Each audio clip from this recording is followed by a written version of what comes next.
Hello बच्चों, एक बार फिर से आप सभी का स्वागत है। तो अभी तक हमने अध्याय 7वां पढ़ ही रहे थे, उसको हमने अच्छे से समझ लिया है। तो आज हम इसके अभ्यास कार्य को अच्छे से करेंगे, ठीक है? नाम तो आपको मालूम ही है, पधारो हमारे देश, ठीक है? तो आज हम इसके अभ्यास कार्य करते हैं और उसको अच्छे से समझते हैं। तो अपने पहला प्रश्न देखते हैं।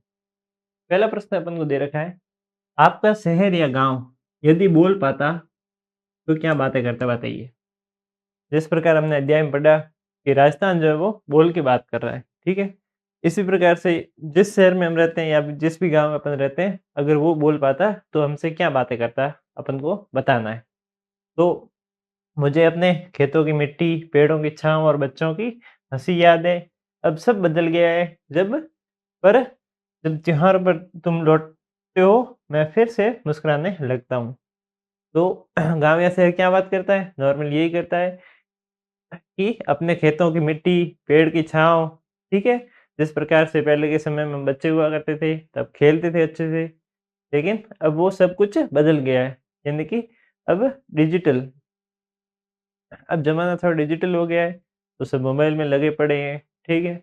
अब कोई भी वैसे खेलता वगैरह बहुत कम लोग हैं जो खेलते हैं बच्चे, क्योंकि सब अब मोबाइल देखने लग गए, ठीक है?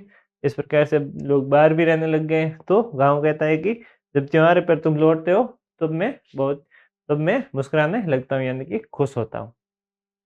दूसरा प्रश्न है कि अपने परिजनों से उनकी प्रिय राजधानी लोकगीतों के बारे में चर्चा करें एवं उसे कक्षा में साझा करें। यानी कि अपने परिजनों से क्या चर्चा करनी है कि अपने प्रिय राजस्थानी लोकगीतों राजस्थानी जो अपने प्रिय राजस्थानी लोकगीत है, उनके बारे में चर्चा करनी है और अपने कक्षा में सहपाठियों से और अध्यापक से चर्चा करनी है। तो मैंने अपने परिवार से बात की, दादी को केसरिया बालम, आओ निपदार हमारे देश बहुत पसंद है। वे कहती है कि इस गीत में राजस्थान की मेहमान नवाजी और प्यार झलकता है, ठीक है? पापा को घूमर से नखराली अच्छा लगता है क्योंकि इसमें राजस्थानी नृत्य और उत्सव की रौनक दिखाई देती है।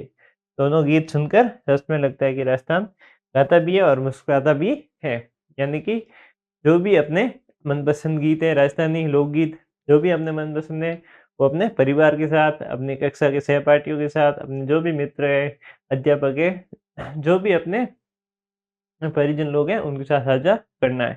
ठीक है? कि कौन-कौन को किस-किस को कौन-सा जो लोकगीत है राजस्थानी, वो अच्छा लगता है। ठीक है? आपको कौन-सा लगता है, वो भी आपको कमेंट करके ज़रूर बताना है। अगला प्रश्न है कि आप कौन-सा वाद्य यंत्र बनना पसंद करेंगे एवं क्यों? इसमें दे रखा है कि आप कौन-सा वाद्य यंत्र बनना पसंद करेंगे और क्यों बनना पसंद करेंगे? तो मैं अलगोजा बनना पसंद करूँगा और क्यों? क्योंकि ये 2 बांसुरियों से मिलकर बना वाद्य यंत्र है। जैसे दोस्ती का सुर का सुंदर संगम, इसे बजाने पर मीठी शांत धुन निकलती है जो रेगिस्तान की हवा जैसी लगती है। ठीक है? सरल लेकिन गहराई से भरी। यानी कि मैं अलगोजा बनना पसंद करूँगा। क्यों? क्योंकि जैसे दोस्ती और सुर का सुंदर संगम है। ठीक है? क्योंकि ये 2 बांसुरी को मिलकर बजाया जाता है। ठीक है? और बजाने पर मीठी शांत धुन निकलती है जो रेगिस्तान की हवा की जैसी लगती है। सरल और लेकिन गहराई से भरी। ठीक है? इसलिए मैं अलगोजा बनना पसंद करूँगा। आपको अगर ऐसा मौका मिले कि भाई आप कौन-सा वाद्य यंत्र बनना पसंद करेंगे, तो आप कौन-सा बनोगे? आप मुझे कमेंट करके ज़रूर बताना। ठीक है? अगला प्रश्न है कि लांगुरिया गीत के बारे में आप क्या जानते हैं? लांगुरिया गीत जो है उसके बारे में हम क्या जानते हैं? तो अध्याय में हमने पढ़ा था। 1 सेकंड, मेरे हाथ से थोड़ा-सा गिर गया है।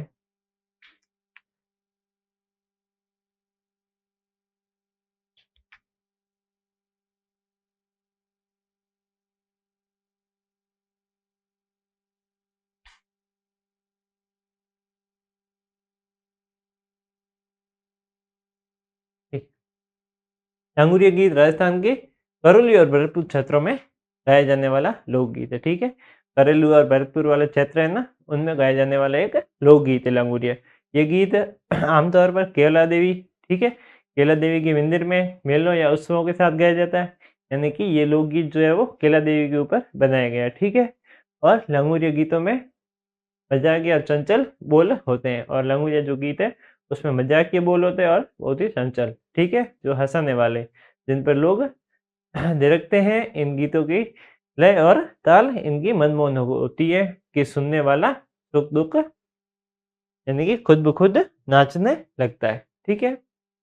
यानी कि जो लंगोरिया गीत है, वो करौली और भरतपुर वाले क्षेत्रों में गाया जाता है और वो किस लिए प्रसिद्ध है? कैला देवी के लिए, ठीक है? और उनके उत्सवों और मेलों में ये के समय ये गीत बहुत गाया जाता है और ये इसके जो बोल हैं, वो थोड़े मज़ाकिया है और चंचल है। ठीक है? अगला प्रश्न है कि घूमर नृत्य कैसे किया जाता है? जो घूमर नृत्य है राजस्थान का लोक नृत्य, वो कैसे किया जाता है? तो घूमर नृत्य राजस्थान की पारंपरिक महिला लोक नृत्य शैली है, यानी कि महिलाएँ करती है, ये जो गी नृत्य है। इसे महिलाएँ गोल घेरे में एक-दूसरे का हाथ पकड़कर या साथ-साथ घूमते हुए करती है। इसे किस प्रकार से किया जाता है? महिलाएँ जो है एक गोल घेरा बनाती है, एक-दूसरे का हाथ पकड़ के उसके साथ-साथ गोल घेरे में करती है। नर्तकियाँ रंग-बिरंगी घाघरा ओढ़नी पहनती है। और इसमें जो नृत्य किया यानी कि जो नाचने वाली महिलाएँ होती है, वो रंग-बिरंगा घाघरा ओढ़नी पहनती है, जो घूमते समय सुंदर लहराती है। ठीक है? ढोलक, मंजीरा और गीतों की ताल पर वे धीरे-धीरे घूमती है और जब ढोलक, मंजीरा और गीत जब बजते हैं, तो उसपे उसके ताल पर वो धीरे-धीरे घूमती है और वो अपना नृत्य करती है। ताली बजाती है और कदमों की लय से ताल मिलाती है। इसी से इनका नाम घूमर पड़ा है। ठीक है? इनका नाम घूमर इसलिए पड़ा है क्योंकि वो ताली बजाती है और कदमों की लय से लय मिलाती है, धीरे-धीरे घूमती है, गोल घेरा घुमा के। ठीक है? सब महिलाएँ एक गोल घेरा बनाती है और फिर वो एक-दूसरे का हाथ पकड़ के घूमते-घूमते नृत्य करती है। इसलिए इसका नाम क्या है? घूमर। आपने देखा भी है, आपने किया भी होगा कभी-कभार ऐसे प्रैक्टिस के तौर पर, ठीक है? राजस्थान के लोकगीतों की प्रमुख विशेषताओं की चर्चा करें, जो ला राजस्थान के लोकगीत हैं, उनकी प्रमुख विशेषताएँ क्या-क्या हैं? ठीक है? तो सादगी और भावनात्मक ये गीत सीधे मन से निकलते हैं, बनावटी नहीं लगते। ये जो गीत वो सीधे मन से बने हुए लगते हैं। ये बिल्कुल भी किसी प्रकार से बनावटी गीत नहीं लगते, ठीक है? जीवन से जुड़ाव, खेत, पशु, ऋतु, तीज, त्योहार, विवाह आदि जीवन के पहलू पर गीत हैं और ये गीत जीवन से जुड़े हुए हैं, यानी कि ये किस पे ज़्यादातर बनाए जाते हैं? खेतों पे, पशु पे, ऋतु यानी कि कोई भी मौसम पे, तीज, त्योहार, ठीक है? विवाह आदि के विषय पर ये गीत बनाए जाते हैं। प्रकृति और परंपरा का मेल, यानी कि रेगिस्तान, वर्षा, लोक देवताओं से गहरा संबंध दिखता है, यानी कि ये गीत ज़्यादातर रेगिस्तान पे, वर्षा पे और लोक देवताओं से के ऊपर भी बनाए जाते हैं। संगीत और नृत्य का संगम, गीतों के साथ घूमर, गैर, बवई जैसे नृत्य होते हैं और इन गीतों के साथ संगीत का भी अच्छा संगम है। इन गीतों के साथ घूमर, गैर और बवई जैसे नृत्य भी होते हैं और स्थानीय बोली और लोक धुनें, मारवाड़ी, मेवाड़ी जैसी बोलियों में गाए जाते हैं, जिनकी धुनें मधुर और कर्णप्रिय होती हैं। ठीक है? इस प्रकार से ये गीत इन इतनी सारी ये इस गीतों की जो है वो विशेषताएँ होती हैं। ठीक है? इस कारण से ये गीत बहुत ही प्रसिद्ध है। अगला प्रश्न है कि फूँक के बजाने वाला वाद्य यंत्र कौन-सा है? जो फूँक के बजाया जाता है वो वाद्य यंत्र कौन-सा है? इन चारों में से अपन को बताना है। पहला है नगाड़ा, बांसुरी, बपंग और सितार। इसमें जो फूँक के बजाया जाता है वो कौन-सा है? बांसुरी। ठीक है? इसको हम फूँक मार के बजाते हैं ना, बांसुरी आपने कभी बजाई भी होगी और आपने श्री कृष्ण भगवान को बजाते हुए देखी होगी। रियल में नहीं, टीवी में, मोबाइल में, किसी में भी। ठीक है? जो कि फूँक मार के बजाई जाती है।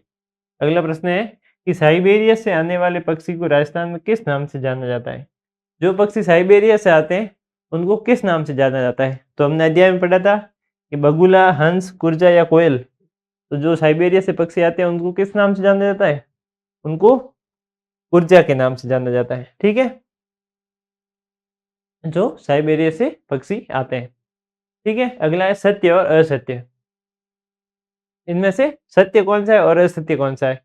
उनमें से जो सत्य है, उसपे सत्य लगाना है, असत्य उन पे असत्य।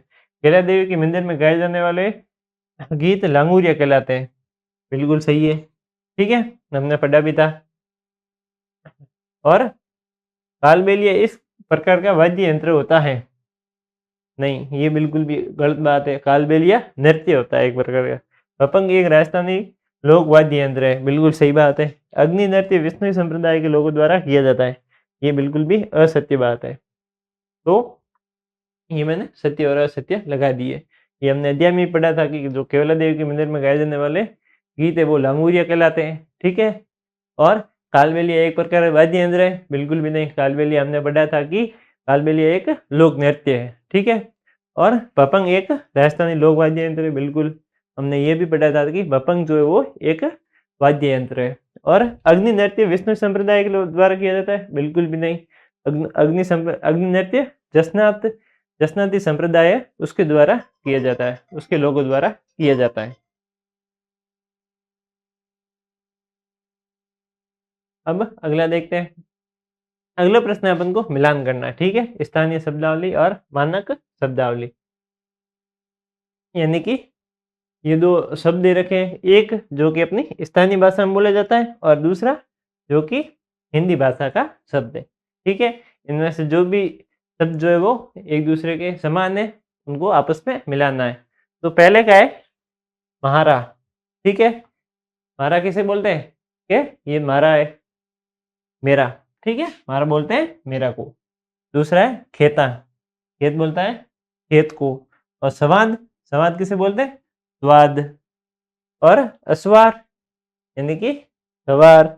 और थारो यानी कि तेरा, ठीक है। ये शब्द हम जानते ही है, ठीक, क्योंकि ये अपनी स्थानीय भाषा के शब्द हैं जो कि हमें हिंदी भाषा से मिलान करने थे, ठीक है। अब आगे देखते हैं, मिलान करना है इनसे संबंधित चित्र का। एक नगाड़ा संघ, ठीक है। आगे क्या दे रखा है, नगाड़ा और संघ। अगला है सितार और रावणता। ये क्या है, ये है नगाड़ा और ये क्या है संघ, ठीक है। एक नगाड़ा जो कि अपने मंदिरों में वगैरह देखते हैं बजाया जाता है। और संघ, संघ आपने देखा होगा मंदिरों में भी है, और जब भी भजन होते हैं उसमें ये संघ को बजाया जाता है, ठीक है। अगला है सितार और रावणता। सितार और रावणता थोड़ा थोड़ा दिखने में एक जैसे है, ठीक है। ये वीणा की तरह है, इसको वीणा भी बोलते हैं, ठीक है। तो ये सितार है और ये रावणता है, ठीक है, जिसके पास में ऐसे तो डंडियां होती है बनी। अगला देखते हैं। अगला है अधूरे गीत पंक्ति को पूरा करो। अरे ये रोनी चेहरा धनिया, अजमल जीरा कंवरा, मारे हेलो सुनी नहीं रामा पीर जी, मारे हेलो सुनी नहीं रामा पीर जी। तो ये गीत हमको अधूरा दे रखा है, यानी कि इसकी पंक्तियां छोड़ के दिया हुआ है, तो इसको हमें पूरा करना है। इसके लिए अरे तो इसको मैंने भी ये पूरा करके दिया है, और ये आप यूट्यूब पे सर्च कर भी अच्छे से सुन सकते हो, ठीक है। अच्छा, इसकी पंक्तियाँ कुछ इस प्रकार से, अरे रूनी चेहरा दरिया अजमल जी रकबरा, इतने तक दे रखा था। आगे है जोरा रे बीचरा मेला में बाजे ढोल नगाड़ा मारो हेलो सुनी जी रामा पीर जी, मारो हेलो सुनी नी रामा पीर जी, ठीक है। इस प्रकार से हमने इसकी पंक्तियों को पूरा कर लिया है। अगर आपको इसे सुनना है तो आप यूट्यूब पे सर्च करके सुन सकते हैं। अगला दे रखा है कि अधूरे गीत पंक्ति को पूरा करना है, ठीक है। इसमें भी अपन को जो गीत दे रखा है, लड़ली लूमा जुमाए, लड़ली लूमा जुमाए, ये आपने सुन भी रखा है अभी तक, ठीक है। मैंने तो सुन रखा है, आपने अगर नहीं सुना है तो आप ये सर्च करके अच्छे से सुन सकते हैं, लड़ली लूमा जुमाए, ठीक है। बहुत ही अच्छा गीत है। तो इसको कुछ हम इस प्रकार से पूरा करेंगे कि ओ घूमर छे नखराली ये माँ, घूमर छे नखराली ये आप अपनी नोटबुक में भी उतार सकते हैं, और आप इसको सर्च करके अच्छे से सुन भी सकते हैं। बहुत ही प्यारा गीत है और अच्छा गीत है, ठीक है। अब अगला देखते हैं प्रश्न की, पानी भरने जाती हुई महिलाएं जो गीत गाती है उस गीत का नाम बताइए। चलो, अब हमने अध्याय में पढ़ा था कि जो महिलाएं पानी भरने जाती है वो कौन सा गीत गाती है, उस गीत का हमें नाम बताता है। तो वो कौन सा गीत गाती है, पणिहारी, ठीक है। जो पानी भरते जाती महिलाएं वो गीत गाती है, उन्हें पणिहारी गीत कहते हैं। जो महिलाएं पानी भरने के लिए जाती है, जो वो गीत गाती है, ठीक है, उन गीतों को पणिहारी गीत कहा जाता है, ठीक है, पणिहारी। ये आप अपनी नोटबुक में भी उतार सकते हो, और ये हमने अध्याय में अच्छे से पढ़ा भी था अगर आपको याद है तो। अलगोजा कैसे बजाया जाता है, अब देखो अलगोजा जो है वो कैसे बजाया जाता है है। तो अलगोजा को फूंक मार के बजाया जाता है। ये दो बांसुरियों को मिलाकर बनाया गया वाद्य यंत्र है। अलगोजा को हमने बहुत बार पढ़ लिया है कि अलगोजा को 2 बांसुरियों को मिलाकर बनाया जाता है जो वाद्य यंत्र है, उसको फूँक मार के बजाया जाता है। ठीक है? अब अगला प्रश्न देखते हैं। अगला प्रश्न है कि पाठ में नीले घोड़े का अस्वार किसे कहा गया है? जो हमने अध्याय पढ़ा था उसके अंदर नीले घोड़े का अस्वार किसे कहा गया है? तो अध्याय में नीले घोड़े का अस्वार महाराणा प्रताप से है। यानी कि पाठ में नीले घोड़े का अस्वार से तात्पर्य किससे? महाराणा प्रताप। यानी कि महाराणा प्रताप को नीले घोड़े का अस्वार बोला गया है। और महाराणा प्रताप के घोड़े का नाम क्या था? चेतक।